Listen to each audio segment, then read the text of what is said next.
Here we are in the Besom in Purbeck. Morning, Nick. All right, guys. Okay. Here's Davina. Hello. Oh, good grief. Yes. Morning. Oh, good grief.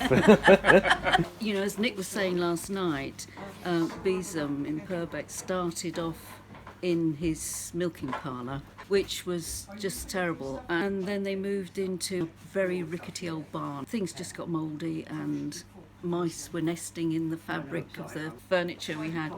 And then this lovely man said, I think you need a warehouse. He bought one of the units. One of the units, yeah. And then gave it to you. Gave it to us for a very low rent. Really did take a couple of years to get off the ground. And we've been here for a couple of years. And it's just made a huge difference, and Besom's just taken off in Purbeck. And then, of course, we got the van, same route. The Christian Centre in Swanage didn't seem to take off. They asked us to apply for some money. So they approached you too. Oh yeah, yeah. We got the money and we bought our van. We cover from Bear Regis in the west to Upton in the east. Okay. And then up to Litchfield Travers and down to the south coast. That's a large area. It is huge. It is huge. So in fact we keep our televisions in the toilet. You keep your televisions in the toilet, which is in there. Yes, which is in there. I mean, it's just amazing how it all I was goes saying out. to Lynn, who gave us the sofa, I'd love to know how many times this gets emptied and filled a year. Yes.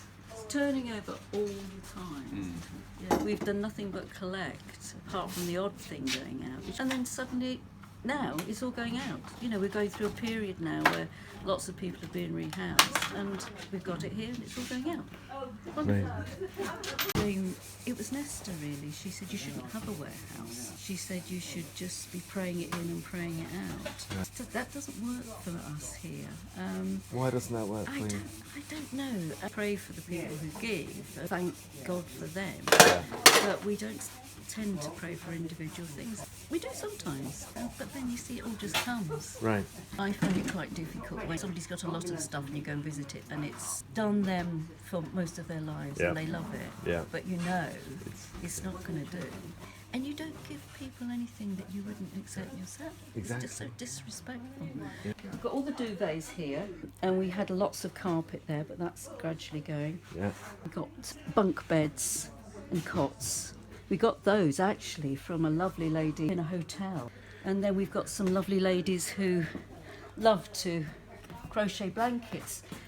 When we have a family who've come out of a refuge and they have nothing, a lot of people get put in caravans here. For the children, I just love to give them something that's bright and new and for them.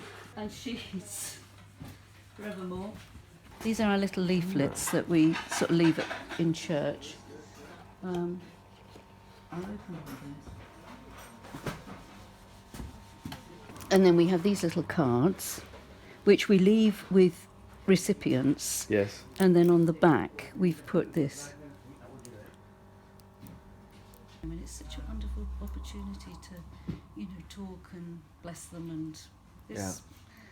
So, and then on the other end of the scale, when you've got families that are living in a caravan because they're, women escaping violent relationships, you've got the opportunity again. We were just talking, Rosa, about your lady in the caravan. Yeah, that was actually quite heartbreaking that day. Really, really. In A despair. very despairing situation, yeah. Okay, how are you getting on? You've been in there a day now. How's it going? All right, they'll be with you later then. So that's her, and they've Besom's come to the rescue. Yes, Besom's come to the rescue again. Yeah. They'll come back and have a cup of coffee and then go off to where John, what's your involvement here? I pray. It's my function. I'm invited to be the chaplain, so I come and pray.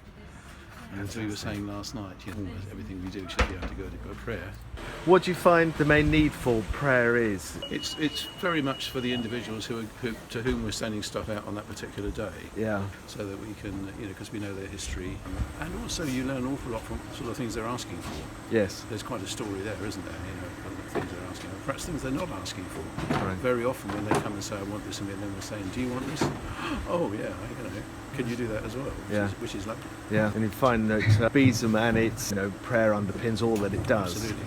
How God just graciously responds to those prayers and leads you in those. Indeed. lovely old priest, when I was first ordained, said to me, everything we do should be undergirded by prayer. I forgot to mention that. Next. Absolutely. Yes. Did you hear that? What did I hear? What? Apparently I'm useful for going to the tip. So I pray and go to the tip. The plan is that we'll all have coffee together, now the lads are back. Fabulous. Okay, and then we'll all help to load up. And then after they've gone, we'll pray. Right, that's This is a full load, Davina. Yeah, it certainly is. They've got 2 places to deliver. Here we are. So Davina, just tell us a little bit about who's been receiving what this morning. Family who the fire. So Father God, we commend to you those agencies who get in touch with us. And we ask your blessing on Besom nationally. We thank inspiration that he's been to us and all the Besoms. It's an exciting time in the